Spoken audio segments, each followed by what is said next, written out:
We are going to have a conference on Turkish investors. Of course, the question on everybody's lips would be, why Romania? I will co-host, and I'm honored to co-host this event together with my fellow partner, Cenk from PwC Turkey. He's our TSP in Turkey, so glad to have Cenk as co-host. And of course, we have here three panelists, Özlem, Emine, and our Secretary General for TIAD, Barbaros.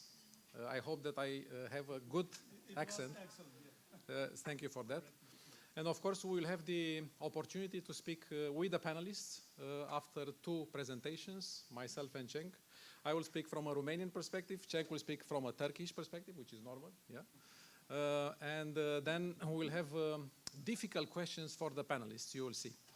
I forgot my technical Zoom. Just a second.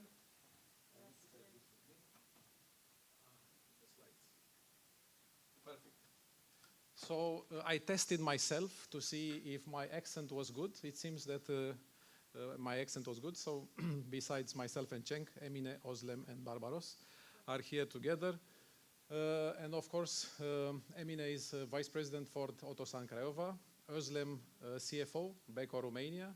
And Barbaros, Secretary General for Turkish Businessmen Association in Romania.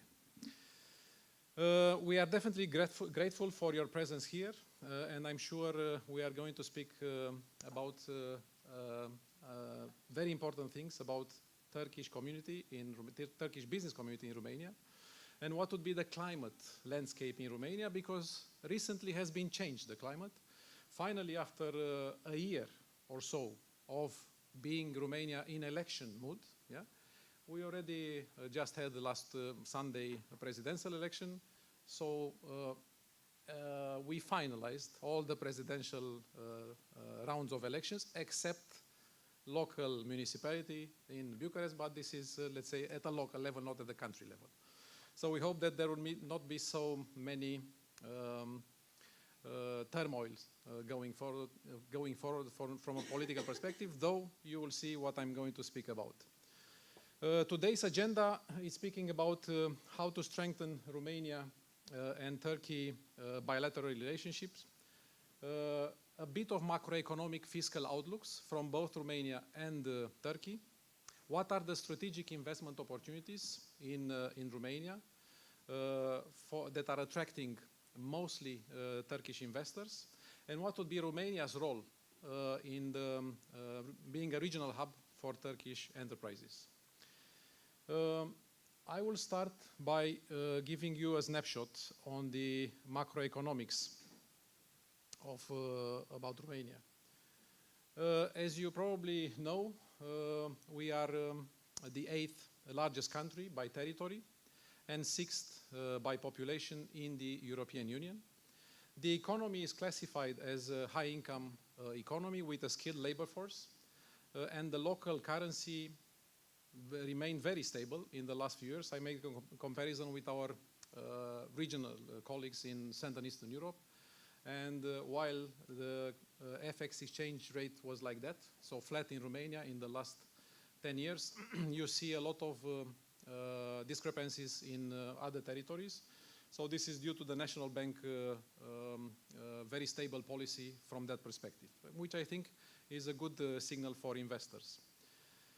Our GDP per capita, you see here, in purchasing power standards, has grown from just 39% of the EU average almost 20 years ago, 2006, to 80% in 2023. Of course, there is big disparity between the regions. While Ilfov and Bucharest region attracted more than 60% of the foreign direct investment, the other part of the country is not so well known to investors. Therefore, we see both opportunities and challenges. If we look more down here to the GDP growth, we see that last year was only 0.9% versus 3.4% as per the budget initially. Inflation rate, the highest still in the EU. The EU right now it's 2.4 average, while Romania would be around 4.6 and 5.1 estimated. Just the National Bank announced that it may be 4.6, and the estimate grew from 3.1%. So some disturbances here, not only from the political, local agenda, but also what is happening globally. However, Romania still stands very competitive position. As you can see, the FDI stock per capita in 2022, if you compare Romania FDI stock per capita with Czech Republic, Hungary, Poland, Romania is the lowest, so still a big opportunity for us in attracting more investment into the country. And unemployment rate still competitive, 5.2% versus 2.7%. However, a public budget debt increasing, and one of the biggest macroeconomic problems for Romania nowadays is the budget deficit. You probably heard the new president of Romania, his first priority would be this one, because just to give you a comparison, during the pandemic, we had exactly the same budget deficit, around 9%. So having 9.3 GDP budget deficit last year, which was not a pandemic year, yeah, it's huge. And that would come under a big restructuring based on the fiscal reform or the public reform that is going to come, most probably. If we look to FDI in Romania, some highlights, we see that the largest peaks of foreign direct investment in Romania was around EU accession and NATO accession, 2004-2007. But of course, also a record year was 2022, when Romania scored 10 billion euro in attracting stock FDI for the country. In the last 20 years or so, the FDI stock in Romania is almost 120 billion euro, out of which we see split manufacturing, trade, construction, and real estate being the largest sectors attracting this kind of investment. And also IT, which IT, I remember 10, 15 years ago, we had an IT sector which attracted, GDP-wise, was around 2 or 3% of GDP, and right now is almost 8% of GDP. Not only because of the incentives or tax incentives granted by the Ministry of Finance, but also our education and population being very well educated in the IT sector in Romania. And these numbers and figures are confirming the economy's trend to a service-intensive one and a more value-added activities type of business. Looking to Turkish investors in Romania, the Turkish community have established a strong and diverse presence in our country. We see many Turkish investors shaping the Romanian market and building long-term business foundations, with Turkish investors now being among the top 10 foreign investors in Romania, contributing to a wide areas of sectors, whether it would be retail, manufacturing, constructions, energy, or service sector, with, according to our numbers, 19,000 Turkish companies. Of course, probably the Chamber of Trade can correct me if I'm wrong, but this is according to our data, 19,000 Turkish companies in Romania for the Romanian market. And we definitely hope that this will be, of course, exceeded in the near future. What would be the economic relationship between Romania and Turkey? Like I said before, Turkey stands very well in the top 10 foreign direct investors in Romania. Also, if we look to the trade balance, we see that Romania is one of Turkey's top trading partners in Central and Eastern Europe, and Turkey being #1 partner outside EU, which is very important because in Romania we trade a lot with EU countries. More than 70% of our trade is with EU, while outside EU, Turkey being our top trading partner, which is not something easy to achieve. Turkey, like I said, has a strong economic relationship, and all this trade balance reinforcement is with growing investments volumes, shared regional interests, common cultures, I may say, as well, and an increasing number of bilateral initiatives as well. We saw many meetings at the government level, whether in Turkey, whether in Romania, with Prime Minister visiting both countries. Why choose Romania? Of course, this would be a panel question, I'm sure, because you know much better than myself why you choose Romania. But I look to the, let's say, public statistics and what are the trends, the economic trends we see. We see that Romania, being a strategic platform for Turkish companies looking to expand in Southeast Europe, using Romania as a platform to expand in other neighboring countries in Central and Eastern Europe. Both countries are part of the NATO mobility corridor. Several joint memorandums have signed in the areas of tourism and entrepreneurship, and major projects in infrastructure, energy, manufacturing, a long-term strategic partnership in conclusion. And I must say Romania also offers competitive tax rates and labor costs compared with the EU average. And just a snapshot on what I'm saying in terms of incentives, we see that our tax system is not perfect, it's perfectible, yeah, still adapted to the EU environment, but with a low jurisdiction at the level of tax rates or standard rates. Of course, labor costs are quite big because of social contributions when we speak about labor. However, we do have holding regime from a tax perspective. We do have consolidation from a corporate tax perspective and VAT perspective. We have a good network of double tax treaties in Romania. That's why probably many of you are asking why the Netherlands is one of our strategic investors, because of the very good double tax treaty with the Netherlands. Hopefully this will also happening with Turkey in the future. We see a flat 16 corporate income tax with a 10% income tax, dividend tax also very accessible, and with reduced rates on VAT of 5 and 9. Of course, this may change with going to the new fiscal reform. You probably know World Bank has submitted a memorandum to the Ministry of Finance 1.5 years ago. The discussions with the EU Commission has already started in terms of fiscal reform. Normally, the fiscal reform should have started 1st of April. This was the agreement with the EU Commission. However, because of elections, things have been postponed.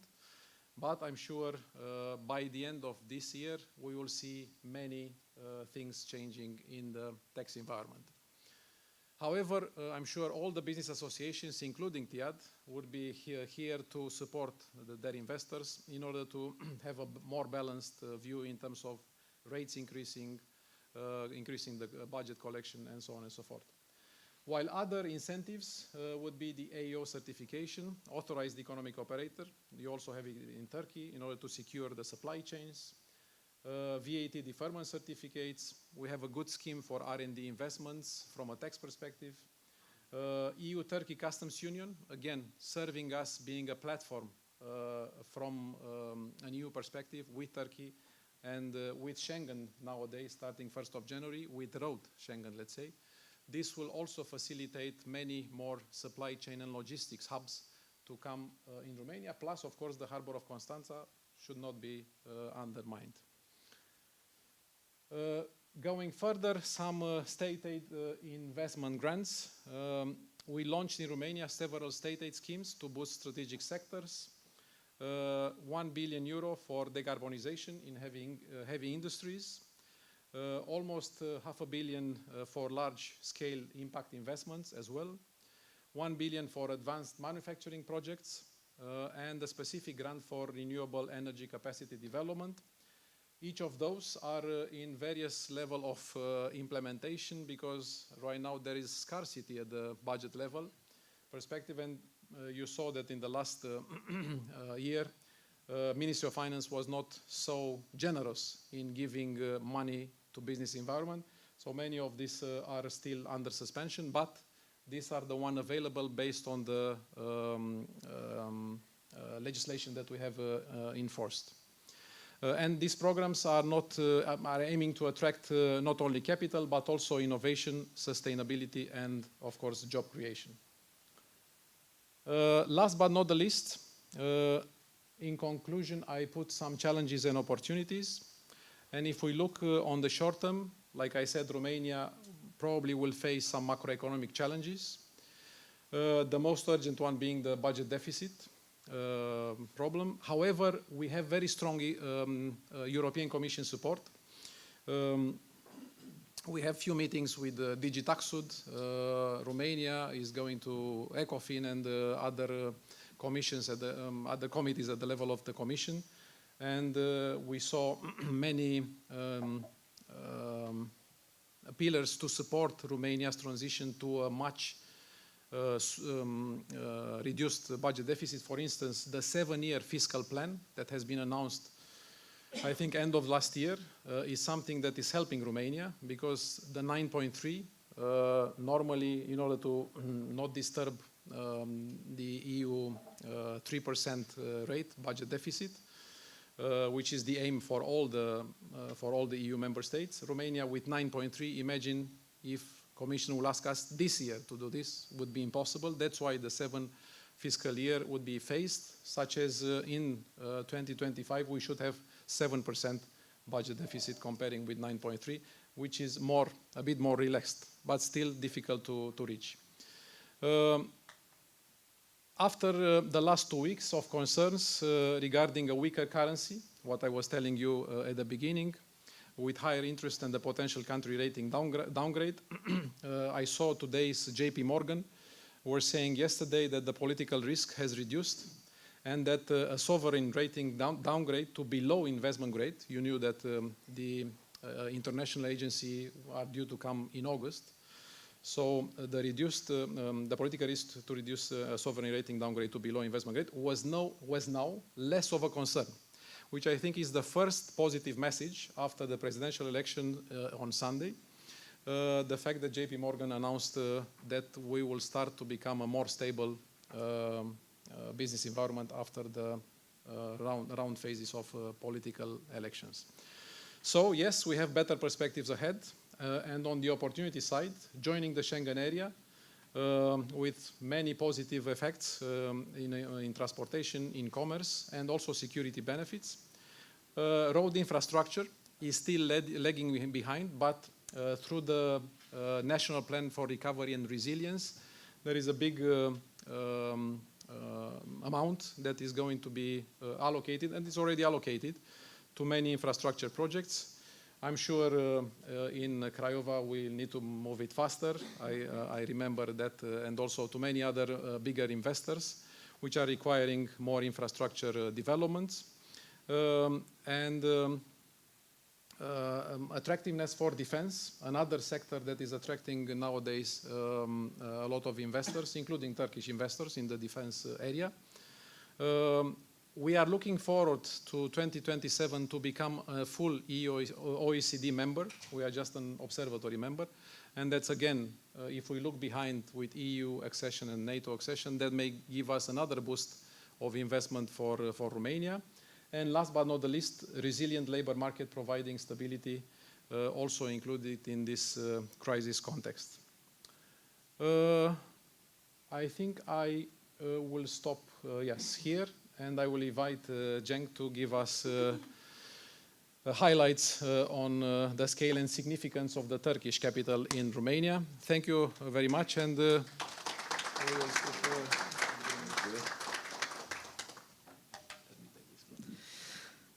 So, I would like to start with a warm thank you to Daniel and PwC Romania for welcoming us here.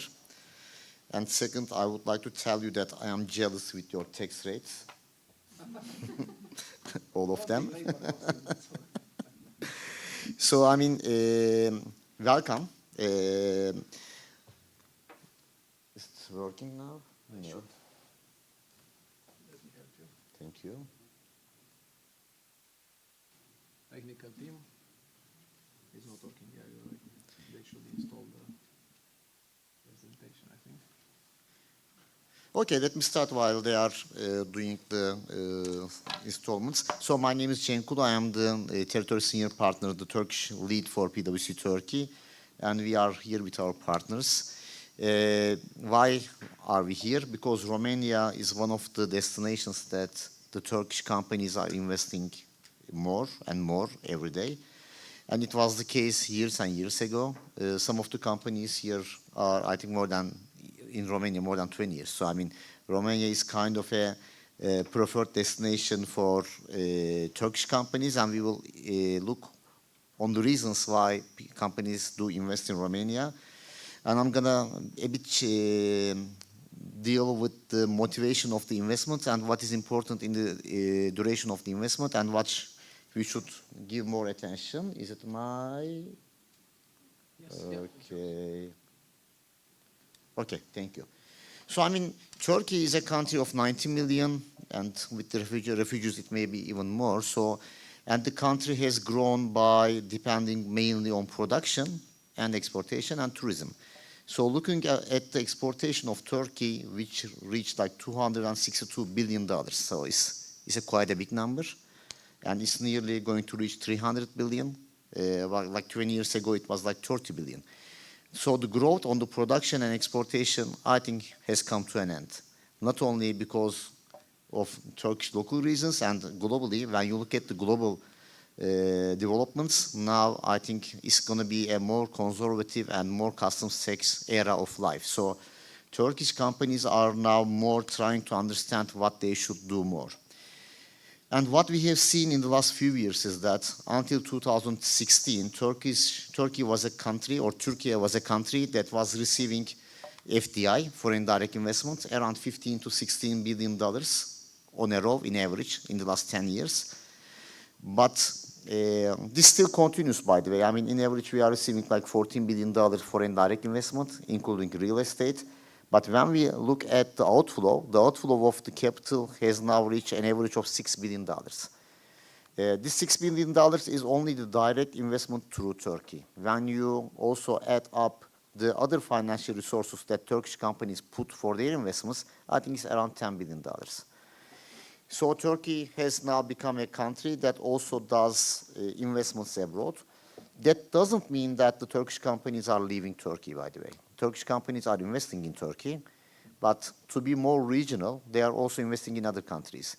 I mean, it's very difficult to say that Turkish companies are becoming global. Only a few companies have a global footprint, and this global footprint is not a total global footprint, but mainly Turkish companies are becoming regional, and we have seen this with the recent developments reaching around $6 billion. And it's difficult to reach figures in Turkey, but but we also make some analysis PwC, and we can simply say that Romania is one of the territories that the Turkish companies are targeting. Year by year, the figures may change, but Romania still is always in the big first 4 destinations that the companies are trying to invest in. And as I said, I mean, the world is changing. I just put up the recent developments in the last 5 years, a few of them, which was the first Trump period, followed by Brexit, which means UK exited EU, followed up by a COVID pandemic, which we try to forget. We were stuck at home for 2 years. Then we had this supply chain disruption because of China coming back from pandemic too late. We have the Russia-Ukraine war. We have Israel-Palestinian war. 2 weeks ago, it was India-Pakistan. Now we have the second Trump period. And day by day, we can see the customs taxes are changing according to the current era. So when Daniel and I started working in PwC, we were doing mainly customs. And we all thought that the customs job will disappear because there will be no customs tax. Looking back now, everything changes in a day. So the companies, when they make strategic decisions to invest, I think they should not diversify only the products, also the regions. Not only by marketing and sales, also by production as well. So Romania, in this manner, seems, from a Turkish perspective, a secure place, an EU member and Schengen member as well. Easier to reach financial resources compared to Turkey nowadays. And the inflation, Daniel, you have 5% is our target inflation. Currently, we have a bit higher than that. Nobody's perfect. Czech. Yeah. So when, Daniel also touched in the figures, but I mean, looking at the trade volume, Turkey and Romania from export and import is very strong, like 12 billion, which is a quite high figure. And two presidents, when they meet, I think it was last year, the target was 15 billion. I think it's easy to reach. And looking at the investments of Turkish companies in Romania, I think the direct is 8 billion, but with the indirect investments, it may be even higher, maybe reaching like 13 billion. And the number of companies is a lot. And honestly, from a Turkish perspective, doing business in Romania is much easier than doing business in other territories. So that's what we see from the participants. Let me skip that. And before finishing my speech, I would like to give you a bit of data about how we see the world, not only Romania and Turkey, but how we see the world. This is a CEO survey that we do on a yearly basis, and we publish it in Davos in every February, if I'm not wrong. And I just put up here the global trend starting from 2020 to 2025. Looking at 2020, it was a pandemic year, and the number of CEOs or shareholders that believes that the global economy with increasing growth was only 22%. By the way, you can see the global figures and Turkish figures are very much close to each other. And you see in 2020 to 2021, it increased like 50%. The only reason was that we have a vaccination, and we thought that the pandemic was over. And it reached up to 80%, in which the demand was so high that the companies were not able to produce enough. You remember these days that we were trying to find a new car, and the price of used cars was higher than the new ones. And next year it was 18%. What happened? It was Russia-Ukraine war. And next year is 38% and 58%, because we all thought that there is a war, but life still goes on. So it is very difficult for a company or for a CEO to choose where to invest, how to invest, and whether to invest or not. Because if you make the decision here with 15, you end up with no investment. Here you end up with a huge investment. So we have difficult times. And looking at the CEOs, whether they believe that their companies will grow, is much better than how they see the world. So that's why still the companies do investment. Then here we come to the point where to invest. And looking at our global surveys, this is the global results and one is the local results, talking about which countries are going to grow in the next year. The thing is that now nobody believes that the emerging economies will continue to develop. As you see, it's mainly US, UK, Germany, China. Sometimes India goes in and goes out, because it's not that stable like Germany, UK, and US. And the Turkish results is a bit same. So now the CEOs or the shareholders believe that the big economies will grow, and the investments will be done in big economies. And these emerging countries are still in high risk. So in this manner, of course, I mean, Germany is the driver of EU, but I personally deem EU as one. So Romania is not much different than any other EU country. So it's one of the safest places to invest. And you will see here, and you can take copies, and also we have it in our website. We have done a study on companies investing abroad, with more than 100 companies. We had interviews with them. We asked them, how did you make a decision? What was your main motivation to invest abroad? So what is the risks and what are the opportunities? I think it's important because the Turkish companies have started investing abroad, other than the big ones, in the last few years. So it's important to understand what they faced, what are the challenges, and what should be taken into account before deciding on the investment. Interesting enough, when the Turkish companies invest abroad, this is not for tax reasons or not for incentive reasons. The main reason is a simple one: market size and access to market. And demand from overseas customers, and geographic location. So legal security, low labor cost, and others comes in the very low end. So the main reason is to access to the market. And with this regionalization, I wouldn't say globalization anymore, because it doesn't exist, but regionalization, that you should have more service or production places in more than a country. You see 1/3 of the global production is done by China as of today. So there is no way that the countries will not protect themselves by increasing the customs tariffs. It will happen with Trump or without Trump. So the companies should find a way to invest in more regions. And I think for Turkish companies and for Europe, Romania is one of them. And the benefits of investing abroad is also, the second one is very important for me, generating foreign currency-based revenue. Because if you are a Turkish company and if you are making investment, then probably 90% of your investment money spent is on machinery and equipment, which is based on euros or dollars. So the Turkish companies should find a way to reach a foreign currency-based revenue, either by exportation or either by revenue from other countries. And currently in Turkey, exportation figures are okay, but the profits of companies that do make exportation is not that good, based on the fact that the labor cost in Turkey is growing high and high every day. So it's really important that you should have a kind of a leverage in another country. And last but not the least, this was also a question asked in our report. What was the challenges that you have? The first one is cultural and legal challenges. Cultural and legal challenges are important because every country has a different way of dealing with cultural and legal issues. But the ones in Romania is more of a European legislation.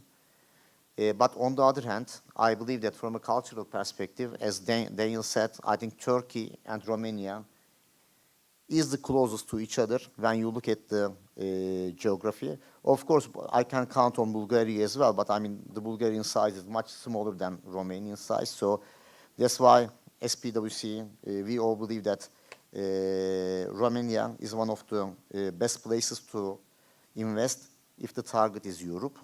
And also the customs union agreement with Turkey and EU, I think, which is going to be renewed soon, is a shield and is protecting the companies from customs taxes. And I believe that it's going to continue. So I don't see a chance that it's going to be canceled. This agreement is there from 1996 as of today. And what I observe is that the negotiations between two parties is going on to extend it, not to make it smaller.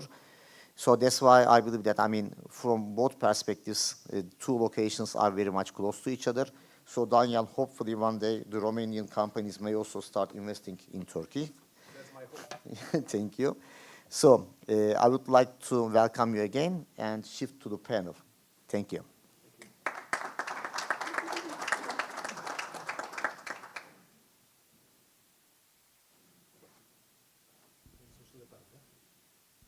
Okay, I have the first question, sorry.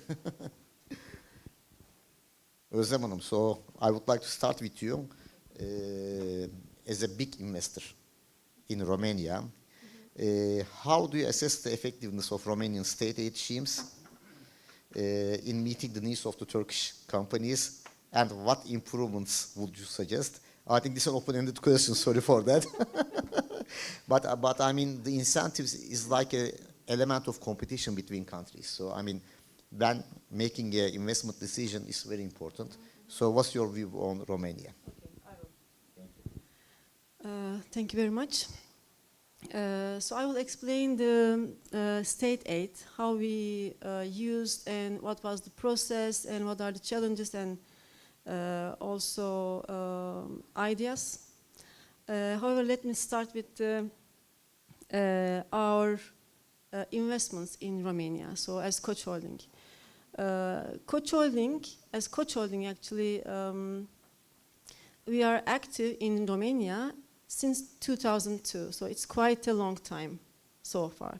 So we can say that we are the witness of the Romanian economy's impressive improvement, and also EU, being an EU membership, entering the EU. And also we can say that now Romania is aligned with the advanced production industries. So Romania already proved that it can manage, it can handle very complex manufacturing setups like ours. So we, from the beginning, actually our investment is 400 million euro to Romania. So we have two factories, Gayeşt and Ulm. Gayeşt is refrigerator factory and Ulm is our washing machine factory. Both factories are the largest capacity factories in the Europe, also the most competitive, one of the most competitive factories. Particularly Ulmi is very special factory because it's established with the Industry 4.0 standards, which means that 80% automated factory, which is very special because the factory is recognized by the World Economic Forum as one of the greenest factory in the world.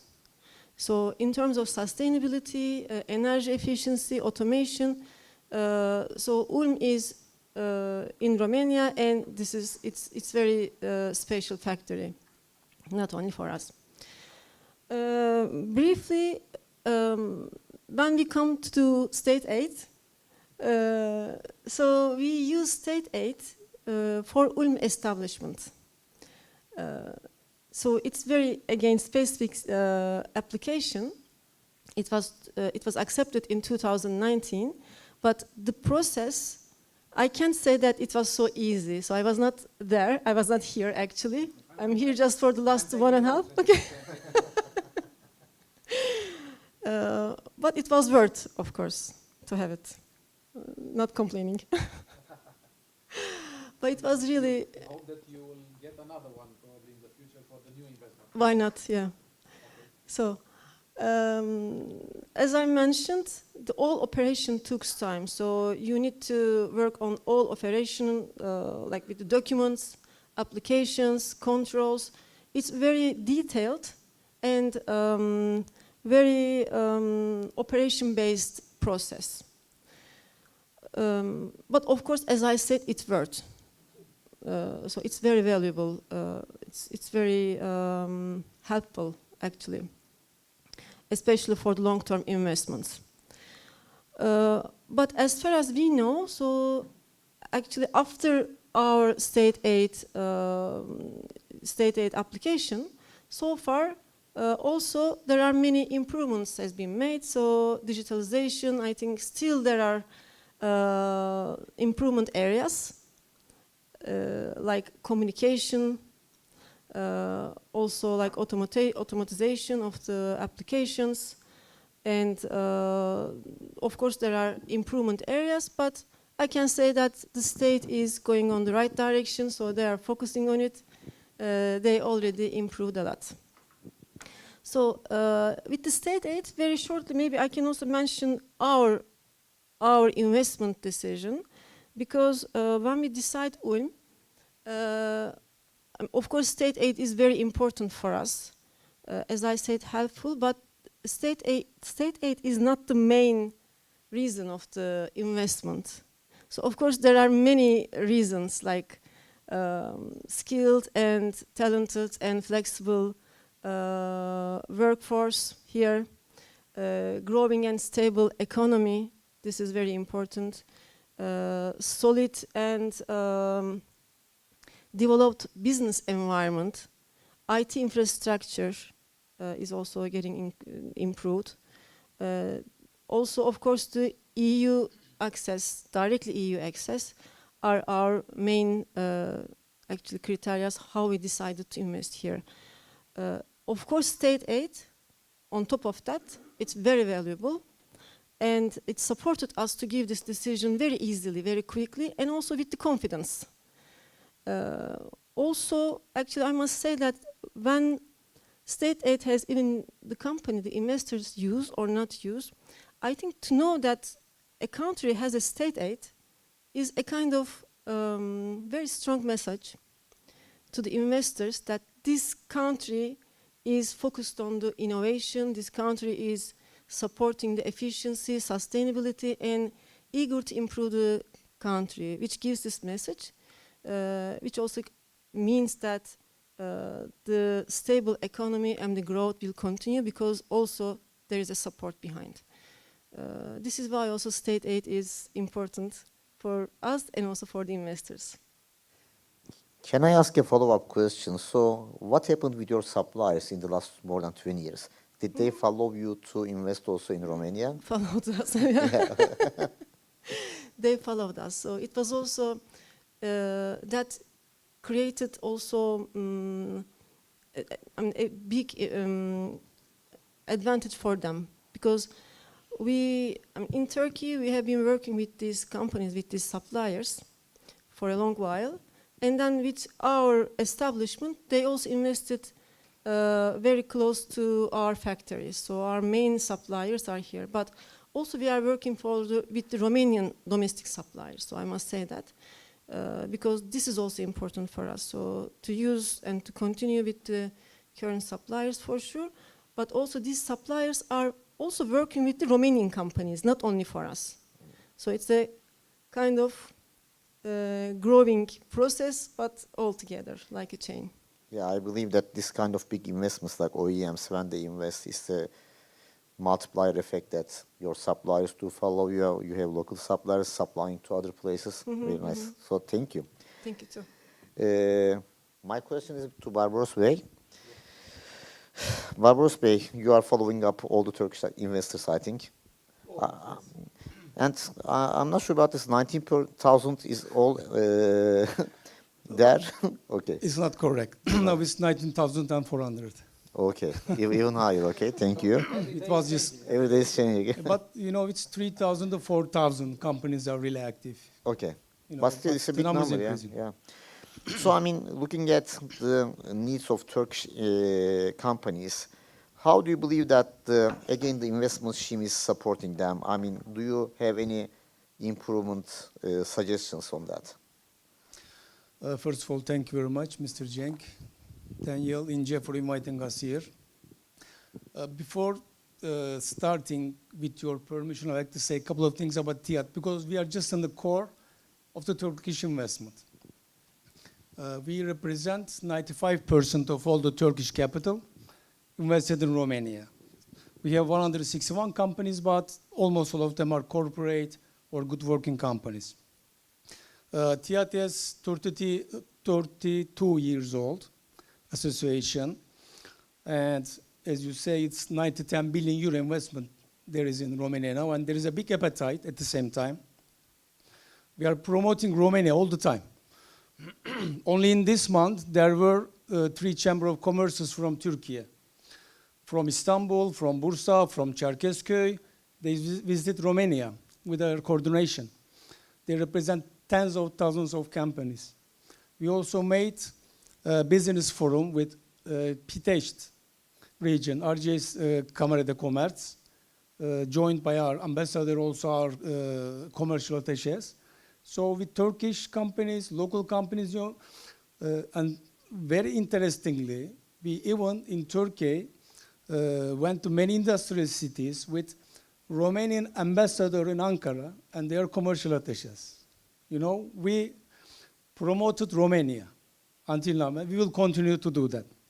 And now, Please do, please do. I'm not going to read it all, by the way, prepared a lot. So, it necessitates a closer look at various factors to Romania. First of all, for Romanian strategic location and market access is very important for Turkish business people. Its geographical position in Europe allows Turkish companies easy access to Western and Eastern European markets. This makes Romania an ideal place for manufacturing, logistics, distributions, and many other sectors. With the region, I think it's still cost competitiveness. It's still competitive compared to Eastern and Western Europe. The EU membership benefits brings lots of advantages. It creates an appetite for the Turkish investors. The infrastructure is very now weak, but growing very fast. And here, Turkish infrastructure companies were awarded with 13 billion euro projects in the last 3 years. So there is lots of things going on here. But there are challenges with bureaucracy and legal framework. We need to work on it. I think this is very important. So there are improvements, but we have bureaucratic inefficiencies. So I can give you a couple of examples. For example, a newly established company in Romania cannot employ any foreigner worker, expatriates, in 1 year period. So you make an investment, you need to wait to employ someone from your country. Also, after 1 year period, when you want to employ someone, you need to apply work permits and visas, which takes like 8 to 10 months. You are talking non-residents or residents? Non-residents. I'm talking about the Turkish expatriates, Okay. not in European Union, of course. legitimate. If it's Far East employees, then you're doomed, you know. It takes much longer. We have than this. contingent allocated contingents of foreign non-resident workers. Like last year, I think was 100-something thousand non-residents. Yeah, exactly. But it takes very long time. And if you're married, once you bring your family here, Correct. you have a big problem with your wife. Because it takes minimum 1 year, sometimes 1.5 years. And think about the kids. You will bring your wife, your kids, they have schools. Oh, you have the vice versa, I understand. Okay.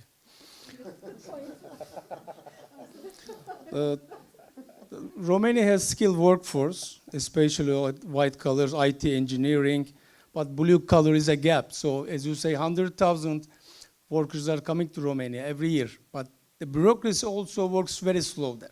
You know, it's minimum 1 year if you want to bring someone. But there are some exceptions. Last year, for the infrastructure projects, we have been working closely with our ambassador, thanks to him, and the Romanian state brought a new legislation. If you're at the infrastructure areas, which you have a contract with Ministry of Transportation, you can bring employees without work permit. Still there are things, but it helped a lot. So this is also one of the TIAD support. I can surely tell about it. Government incentives and support is very important for Turkish companies. Everybody asking about it. And I also, I was involved in the foundation of ETI factory. So I was at Craiova for 4 years. In fact, I'm the HR professional and business development professional, worked in Russia, Poland, even Saudi Arabia, Romania, whatever. So that's also important. We have cultural and economic ties between our countries. And we have a saying, we claim it. We say a Turkish investors in Romania is 1 step ahead compared to a Western investor. Because so you we see are that getting along very well. There are also some good news, I see. Yes, of course. Very good. Thank you. Of course. So Th- that's it. Thank you. You want to continue? No, I'm done. If you have any question. No, definitely. That's If you have more, No, please feel free. No, that's it from me. Okay. If any question, I can Anyway, continue. we still have a lot of time, so we can split. Do you want me to read this, 10 pages? As you wish. We can ask the audience, definitely. No, that's not necessary. Good. Thank you for that. Thank you. And like you said, red tape is still a problem for us, especially for non-residents coming to work in Romania. And I'm sure you as a business association are doing a lot of advocacy against the labor ministry or labor chamber in order to improve that. Let's move to Emine with one other question. Please feel free to give us highlights of one of the largest investment in Romania. But I also have a more specific question related to your investment and to the future of this country. What legislative or fiscal changes would further encourage the investment growth in Romania? I show some of the incentives, yeah, but I'm sure you have from an investor perspective, thinking also probably different. Yeah, sure. Good afternoon, everyone. It's a pleasure for me to be all of you today here in Bucharest. This is my third week officially, I think. I support you. It takes too much time. I think making an investment is easier than having residence permits. Just briefly, if I introduce myself, because I had a chance to meet some of you, but not all of you, hopefully after the meeting. I've been part of automotive industry for over 25 years, and I started at Ford Otosan in Turkey in finance, and I held various positions in finance, sales, and marketing. After leading global marketing sales operations of Ford Trucks heavy commercial vehicle brand in Turkey, since the beginning of the year, I'm here and take over my current position in Craiova Ford Otosan. So, if I'm back to your question in terms of legislative and fiscal changes, this is the one area keeps our teams quite busy, to be honest. I must admit that the legislative framework that is subject to many changes, it creates huge work for our teams. Recent months we struggled with those changes to keep our teams up to speed with all changes. So remember, we are a complex organization, and those kind of changes, unfortunately, like for example, e-transport, takes a lot of work and also huge investment.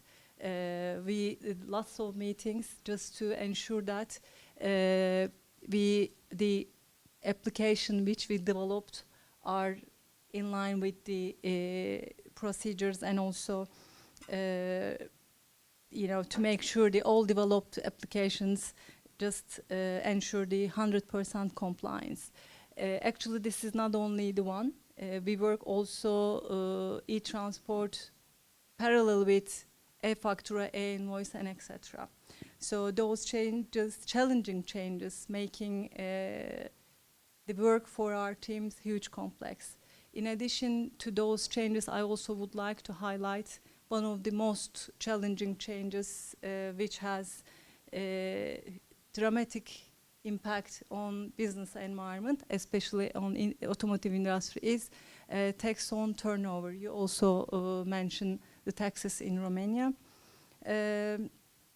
This tax was unfortunately introduced without professional consultation from business environment and generated huge financial impacts on the business. In many occasions we heard that it was going to be 12 months, 1 year applicable tax. However, and unfortunately, it continues, and it continues to harm the ability of companies to invest further in Romania. And we will definitely be, nominate the elimination of this tax, ensure the further investment in the country. That's all? For now, yes, I think. No, thank you very much. And I don't know, I choose the tax question because I'm a tax specialist, so it goes easy for me. I'm also the president of the Foreign Investor Council, still in charge. And we are discussing with the government for 2 years already on this famous turnover tax. I've told the Prime Minister, I've told the Minister of Finance that this is an 18th or if not 17th century tax. It's not a modern taxation. Very few countries, Poland and Hungary, had this only on specific industries, retail and energy in the past, but step by step they avoided to apply.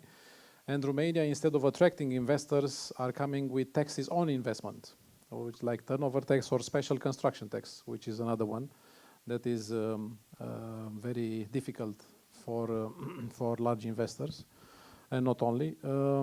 Like you said, the first promise in 2023, it was that it will stay with us only for 12 months.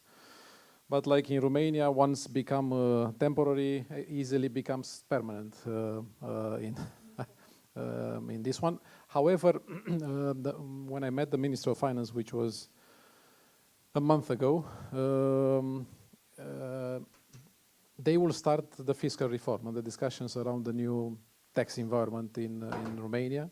World Bank mentioned that turnover tax needs to be revisit, which I think is a good signal, because World Bank was preparing the tax memorandum for what is going to become in Romania.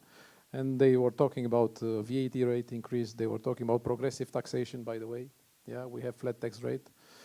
They were talking about green taxes, because in the National Plan for Recovery and Resilience, the next objective is on green taxes. And pollution tax, by the way, on automotive may be something to be discussed. Local taxes is something also in the report to be revisited, to look for the real value of the property, instead right now on the grids of the notaries. So there are many tax changes that are going to come. I hope that this tax on investments, like I said, the turnover tax and special construction tax, don't have a future in Romania, but that's my hope. When I've met the previous Minister of Finance, Mr. Bolos, which is right now in the EU funds, I asked the macroeconomist at the Ministry of Finance what was the estimate for how much they were cashing from the turnover tax. Initially, they estimated 6.2 billion lei that they are going to collect from the businesses. You know how much they collected after 3 quarters? 1.8 billion. Why? Because businesses adapted. Yeah, reorganizations, mergers, spin-offs. Yeah, so everybody started. Business is dynamic, is adaptable to what is going to happen in the business environment, and hence what stays well on the paper not stays well on the facts. Yeah, so practically 1.8 billion. Yeah, it's okay. Let's say 2.5 by the end of the year is nothing. Only 1% of VAT increase, it's 6.2 billion. 1%, yeah? And we need to collect around 40 or 50 billion lei in order to get to 7%, which is the budget deficit they are planning to happen for this year. So there are I can speak days about tax, but I will stop. And I will give Cenk the possibility to for the next question. Unfortunately, I am an ex-tax partner as well, so but I see that the tax regimes or the sudden changes of tax is very similar to what we face in Turkey as well. But still, I mean, that is the resilience or being agile. That's not happening only in this part of the world. I mean, globally, unfortunately, things are changing faster than they used to. So we should be prepared for that. But I totally understand an investor, when they face such surprises, it's always negative. It's always negative. And this is not the only negative issue. I mean, looking at your industries both, I mean, there are disruptive technologies, China entering the market. So it's really becoming more and more challenging. So, and Arçelik, and everybody knows Arçelik. I mean, as a Turkish local, we were grown up with Arçelik. So, and we are really proud to see Arçelik around the globe, and Beko, Arçelik, and the brands. So, I mean, what is Romania playing in your future plans for Europe or beyond? Of course, Romania is the vital part, the essential part of our all European operations, because especially after the acquisition with Whirlpool in Europe, I must say that we often say, actually in the office, Romania is now became a kind of diamond on the crown, because now our factories, our abilities, our capabilities, and Romania's capabilities are quite important for us, for the all Europe actually. As I mentioned, we have 2 factories. So Çekiç produced lately 45 million refrigerators so far, so now they are over it. As I mentioned, Ulm is quite new still, and they produced 5 million washing machines so far. So these are huge numbers because these numbers are produced in Romania, but 8% of these products exported to more than 80 countries all over the world from Romania. So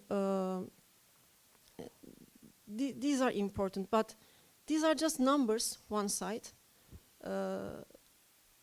It's actually production or investment or improving is not just the production of the quantities, of course, for us. So because that makes a kind of like, okay, Romania is in the level of the advanced production technologies, but which makes also Romania a hub of the supply chain of Europe. Or these products are the high quality products, so which makes Romania a kind of quality center, also quality production center. So also we are investing with all our services here, with the digitalizations, with the IT infrastructure. So also, as I said, these are the all key strategic investments here. So we still continue for the improvement. So in the question also, you mentioned about looking ahead, the opportunities.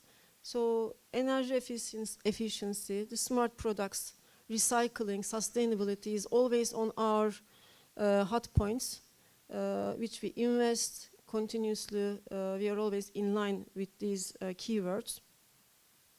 As I mentioned, actually, Beko, growth is not only production, not only sales for us. Growth is, if we invested in Romania, growth is together. So if we grow, Romania will. If Romania will. So this is our actual perception of the investment and the growing production, growing. So in this perspective, actually, we are always in the communication, very close communication with our domestic suppliers. This is important for us to support Romanian suppliers. Also, we are always in line with the local communities. We are always in line with the universities. We have events, we have communications, a lot of activities together. So we have special departments just to organize all these communications. So this is because we believe that these things are also supports the sustainable growth with the country which we invested. So very briefly, I can say that Romania is our powerhouse. It's our strategic supply chain hub, very key location. And it's a launchpad for sustainable, future-ready growth in Europe. Very briefly. Very good to hear that you are like a local company now. Not a foreign company in Romania supporting. Exactly. We love Romania. Yeah. Then I will finish with this. So, Daniel. Thank you, Özlem. Moving to Emine, what are the key factors that led to for Otosan to decide on the strategic hub being Romania for production purposes of Ford vehicles, and what were the ingredients that you found the sort of special ones that you found it in Romania and decided to continue expanding the Romanian factory?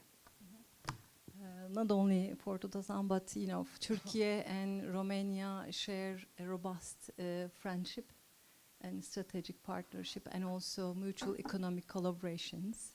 It's owning, I think you mentioned, more than 19,400 companies invested in Romania. I'm not sure the investment number is still $8 billion, but more than $8 billion. Since acquisition of Ford Otosan Craiova in July 2022, we also invested 500 million euros and strengthening our investment in the country. As you may know that Ford Otosan designs, engineers, manufactures and sells the passenger and commercial vehicles including heavy commercial vehicles above 16 ton, with manufacturing operations in Turkey and in Romania. We have 3 plants in Turkey and 1 in Craiova. And Craiova, not with the investment, not only the investment, but also we created more than 1,600 new jobs in the city. So with manufacturing footprint both in Turkey and Romania, now we produce approximately 76% commercial vehicles that sold in Europe. The inclusion of course, Craiova plant into our operation is now it's a clear evidence that we are taking a greater role in the country economy, and also for the next generation vehicles in automotive industry. Craiova has I mean, it accelerates our ability within the industry. So, in Romania, Ford Otosan is the first electric vehicle manufacturer and the second largest exporter, especially in the European plant, one of the most complex site we have in the manufacturing ecosystem. Plant is the only one who can produce right now passenger and commercial vehicles in the same line, including combustion engine and all electric vehicles. Romania is actually the first step of Ford Otosan outside of the Turkey, because the geographical proximity and also relatively easier access to the market were some key elements. But also another element that I would like to highlight is the quality of workforce in the country. We are amazed about our teams. Since I started to work in Romania, the language skills, also foreign language skills, you know, it's for the global companies, it's important because it creates friendly environment. So it was also one of the elements. I'm truly and deeply honored to work with such talented professionals and the team in Romania. We are a significant contributor, not to the country, but also to the local ecosystem in the region in terms of development of skills, but not also development of skills, and also transformation of the industry. It has changed over the time from low cost production to high innovative industry. So by using the state-of-art technologies by Ford Otosan, now we can produce 3 electric vehicles. Maybe you saw on the media in March this year we launched new electric vehicles, passenger Puma, and also transit and Tourneo Courier started to produce. So we have 3 electric vehicles. We are trying to adapt production to the transformation, and also, of course, we are trying to create sustainable future for the community and for the industry. Thank you very much. I noted something that everybody was discussing about workforce, specialism, the language skills. Yeah, market access, and also the EU proximity, using Craiova as a platform for further exporting into other EU member countries.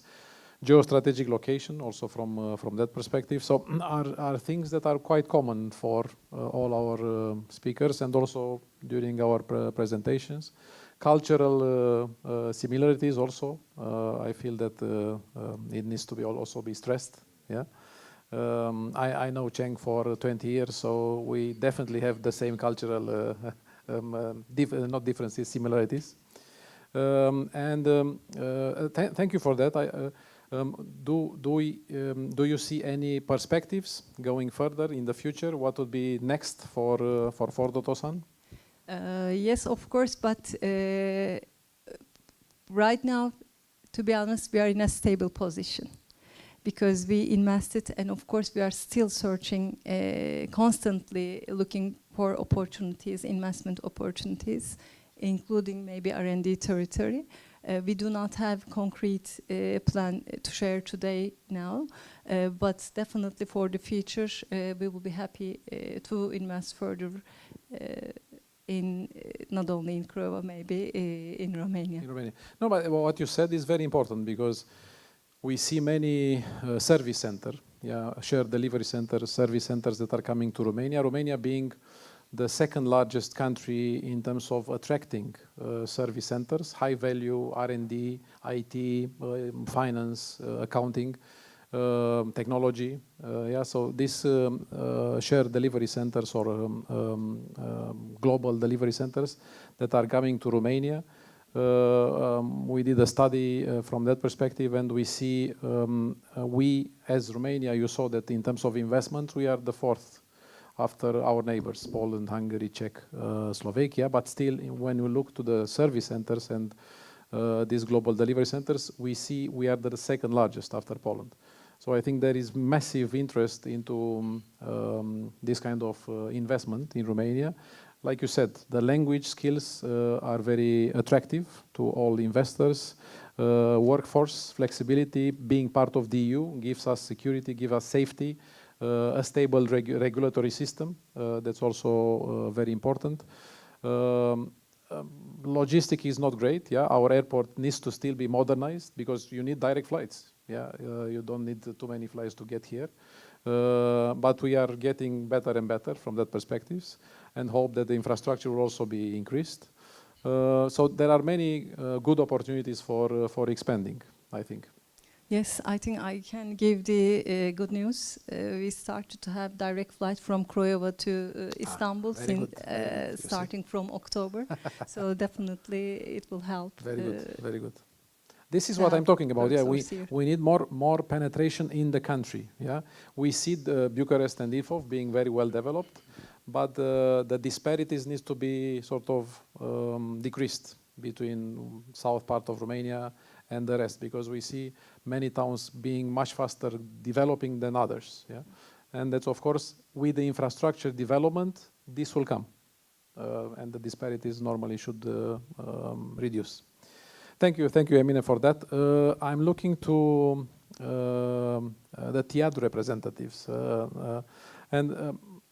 Practically, what would be the most common challenges, expectations voiced by Turkish investors in Romania, and how you address this from an institutional perspective, with public sector representatives or other public officials?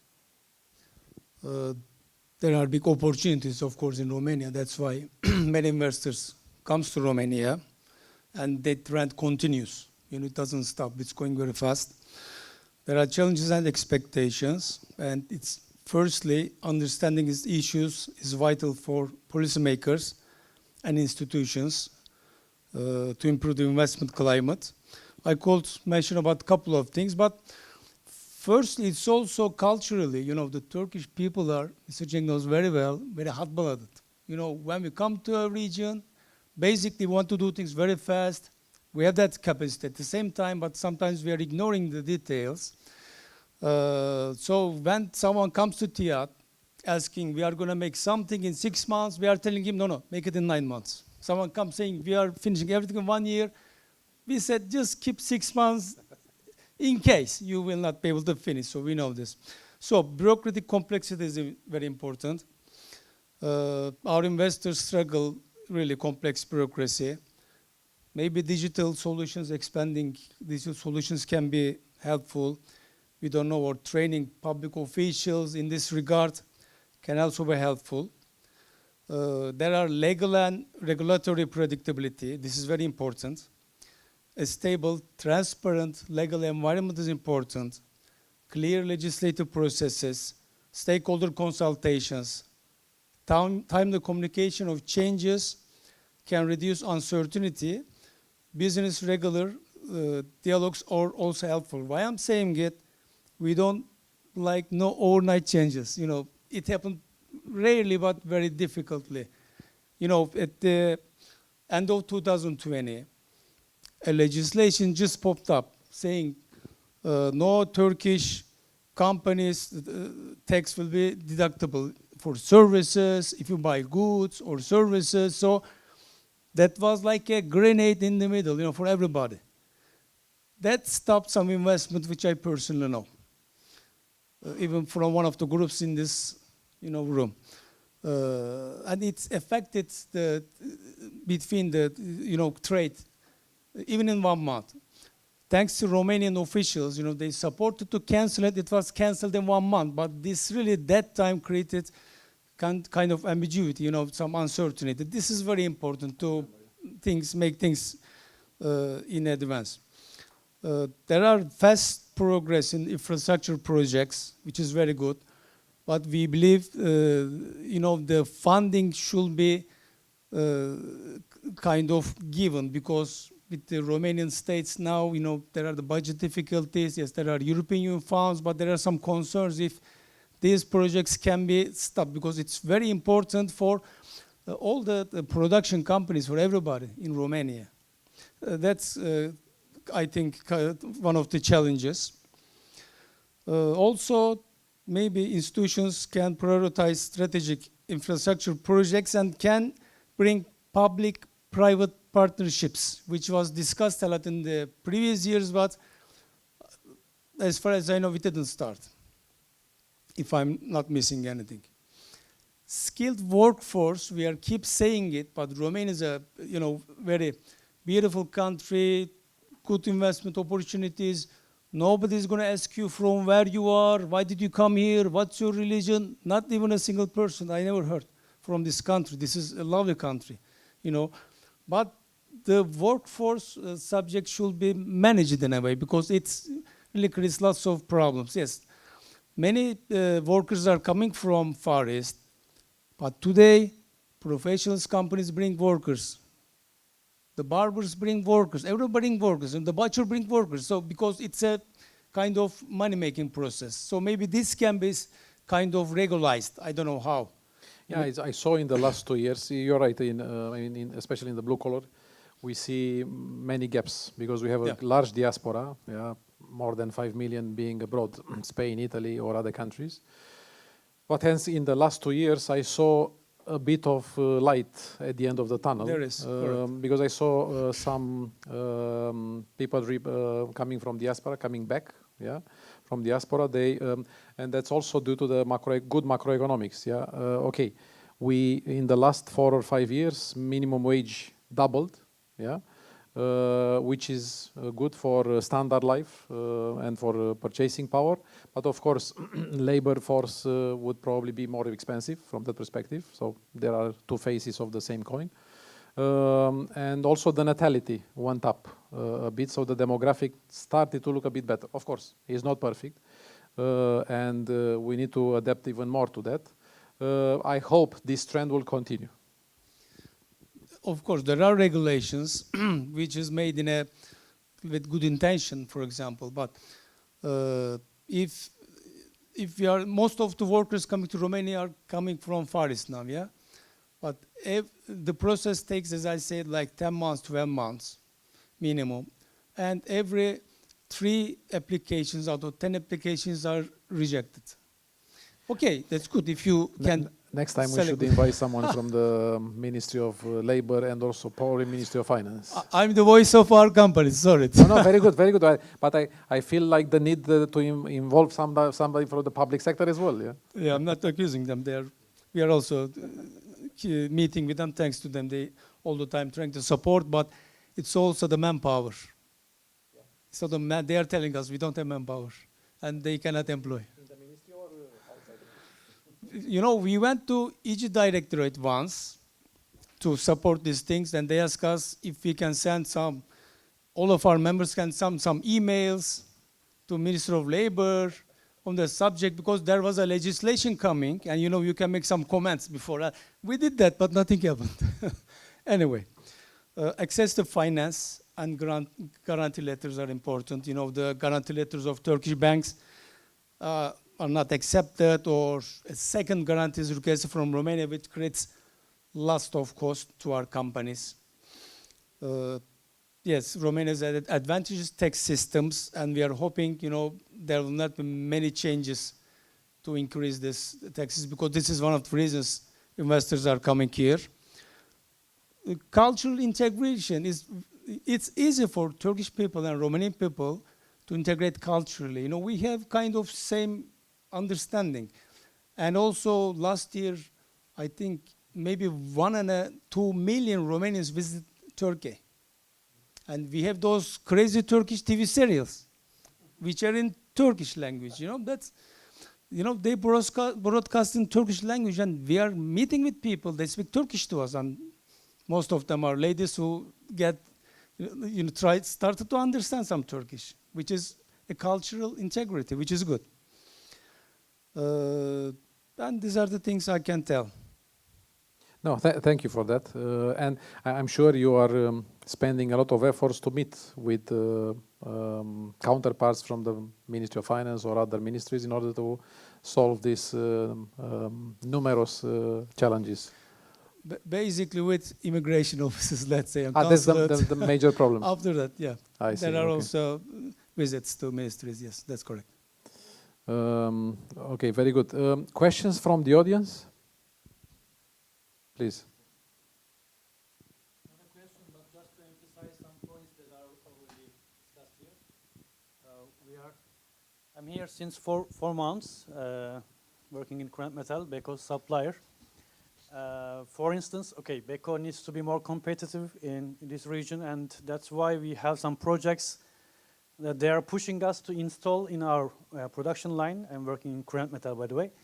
So in order them to be more competitive with less price, we need to install this very quickly, and we are struggling to installation of these production lines just because we don't have the visa applications finalized. I told you already. Our colleagues from Istanbul are not able to come here to install this line. So by the way, Ms. Özlem is here. So it's not an excuse, but it's one of the reasons. And that's why I'm also struggling with my wife to come here with the same reasons.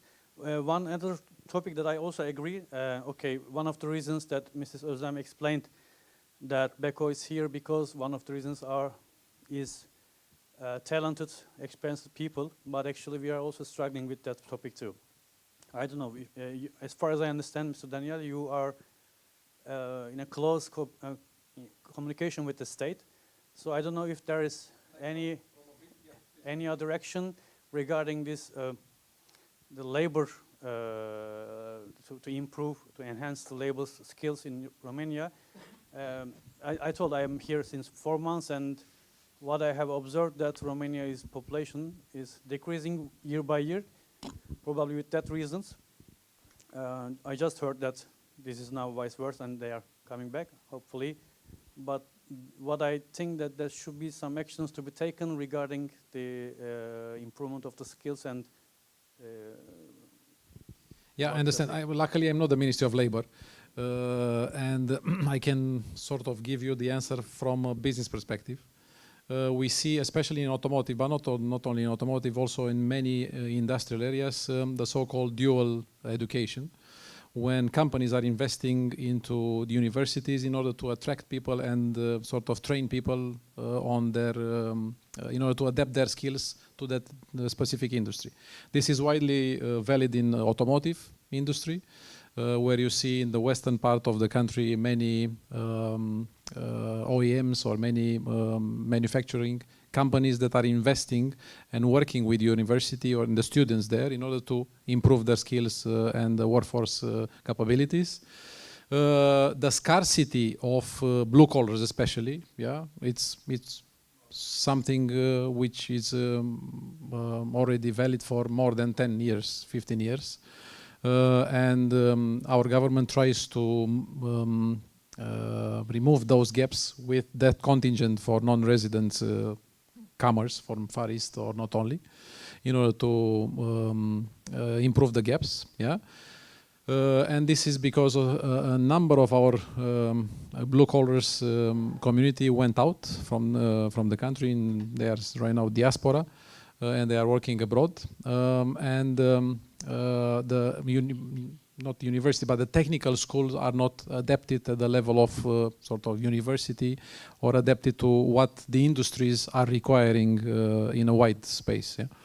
So there is still time to do that, but of course, given the scarcity of the workforce, we need, from a Ministry of Labor perspective, we need to see a more pragmatic and predictable plan in order to attract more skilled workers from a blue-collar perspective. That's very true. Other questions? Hi, this is Ilker from Koç Holding. Thank you for today hosting us. This is a specific question to our friends in PwC Romania. I mean, as a professionals in Romania, are there any suggestions that you would like to say to the Turkish investor community that we are missing or not evaluating properly, and it would be better if we focused more on this? I mean, to be more specific, it could be a specific industry or a specific vertical niche within that industry, or any region to analyze more, or any consumer trend that it would be difficult to read from the Turkey. What are your suggestions as professionals that access to a various industries, various different type of customers here, or any regulatory bodies? I mean, of course, I'm talking about apart from the things that we usual suspect list that we discussed today. Yeah, no, definitely. We can also discuss during the cocktail after that. But we do as PwC, we do many studies. Yeah, whether it would be automotive, energy, consumer markets, public sector. So many studies that are coming from global or coming from us. Yeah, and we work with many business associations in order to highlight those studies. I remember we did in the past electronic payment, for instance, studies in order to improve the electronic payments in Romania, because it's well known that the Nordic countries, for instance, are having less tax evasion and grey market, which is quite big in Romania, because of the electronic payments when going up. And we did the study. Luckily, unfortunately, many studies which have been revealed also to the government are staying still in the shelves, yeah, in the drawers, and are not yet, well explored, but only part of those. The famous invoice, transport, standard audit file for tax, so everything that relates to digitalization in the tax area comes from both the Ministry of Finance, but also from consultants. So sorry for that, but when it's about whitening the market from a tax perspective and a grey market, we need to put in place digitalization and technology. And that's why the tax administration in Romania is due to a huge digitalization process with big data, in order to, instead of increasing taxes, collect more taxes. Yeah? In order to collect more taxes, they need to reduce the tax evasion, and hence all these elements, e-invoice, e-transport, or standard audit file for tax, which of course it's putting a burden on the businesses. However, after a point in time, which normally it's end of 25, we need to see also the improvements from the public sector's perspective, no longer asking for the VAT returns, because they should be in the, able to submit by themselves, because they have all the data in the Ministry of Finance, and hence the digitalization is needed. In the future, all the tax declarations, individual tax declaration, should be coming directly from the Ministry of Finance, like in Spain, Hungary, or other countries. Yeah, us, we just reviewing it and submitting, nothing more. So there would not be hurdles from the tax perspective, because as soon as the data is with the Ministry of Finance, they need also to help the business environment with having less complication or more simplified tax systems. What else? We were speaking during the meeting about green taxes, and this is something to come to Romania, and we'll see it not only in automotive but also in many other sectors. We are doing various studies in terms of labor and workforce. We have, for instance, our famous people and organization network, where we do paywell. We are the only Big Four in Romania doing a paywell study, which gives you the level of salaries on every type of industry and every type of function in the same in that industry, from blue collars to the vice presidents and CEOs. Yeah, and that study is very praised. We have like 250 clients working with the study in order to make their own businesses and their business decisions for the budget exercise or things like that. Yeah, equal pay certification. The EU directive from a transparency perspective is coming next year, and it's about gender differences between men and women in terms of salaries, and we are right now in the process of certifying ourselves for equal pay. Yeah, it's a study where we obtain the certification in order to demonstrate that PwC in Romania is transparent from that perspective in accordance with the rules of EU, even before they will enter into force. So yeah, I can stay 1 day or 2 days in order to make count of the studies that we are doing as PwC, and I'm sure in Turkey is the same. We have a powerful, intelligent workforce and colleagues here. Some of them being here present today. Some others still working because somebody has to still work. And we are proud to say that as a network we are very close to each other and exchanging our information quite rapidly. Please. I think it's very difficult this time to decide on which industries are going to be popular soon to invest. I think it should be followed up on a very opportunistic basis. But on the other hand, I mean, we had this discussion on a global level. I think this green energy, despite Trump, will continue to be important. Because, I mean, as we more invest in AI, which requires data centers requires energy. So energy will be on high demand, especially green energy. And what we see is like companies like AWS, Microsoft, Google are now producing their own energies. They are investing in nuclear power or hydro. So it's going to be on demand. But honestly, from a Romanian, Turkish or whatever perspective, it's very difficult nowadays to estimate where to invest.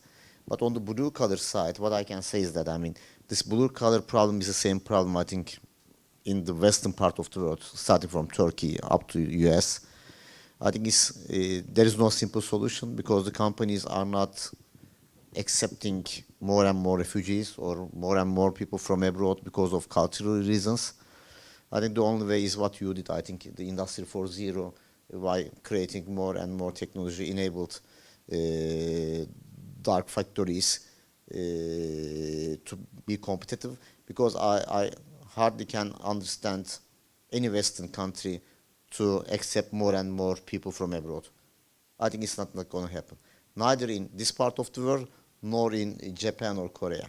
So it seems that the only solution is to invest more and more in technology. And in our CEO surveys, we always ask the same question: are we going to continue invest in technology?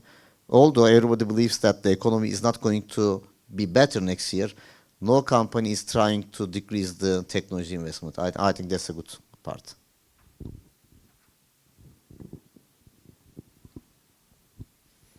More questions? Comments from the panel? I think Romania had one of the most important. I think we're closing. That's why Romania has, as you all know, one of the most important election on Sunday. It was just first step. Now the second step is having stable government. So I wish all the best to the country, and thank you for listening to us today. Yeah, one word of conclusion from all the participants. Yeah, we are lucky that we did not have this event last week.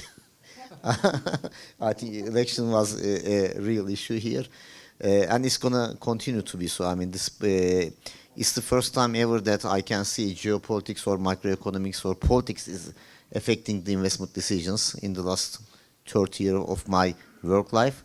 But still, I believe that Romania and EU is a big project and a big success. I mean, I see the development in Romania in the last 20 years. I think we all see that. Not only in Romania, by the way, Hungary, I would say Czech Republic. So it's a big project, EU, and I hope it's going to continue because, I mean, I can say that Turkey and EU is like US and Mexico, I mean, because we are supporting as a market as well as a production hub for the EU. So as everything is okay with EU, we are much better off. So Daniel, thank you and your team for hosting us. Thank you.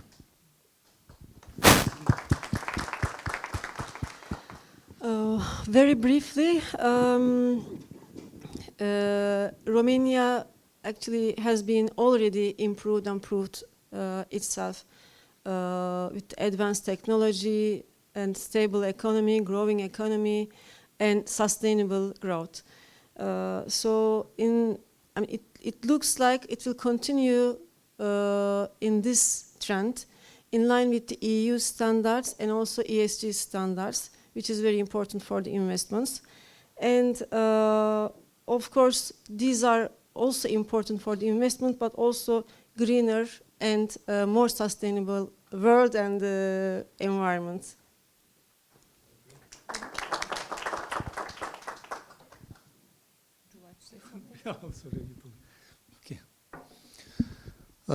This morning there was a Turkish company which visited us directly to our association, and they said they are going to make an investment either in Romania or Hungary.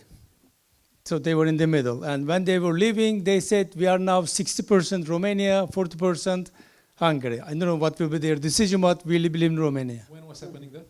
Today at 11 o'clock. So that's good prospects. This is what you're saying. Yeah, we believe in Romania. That's not just word.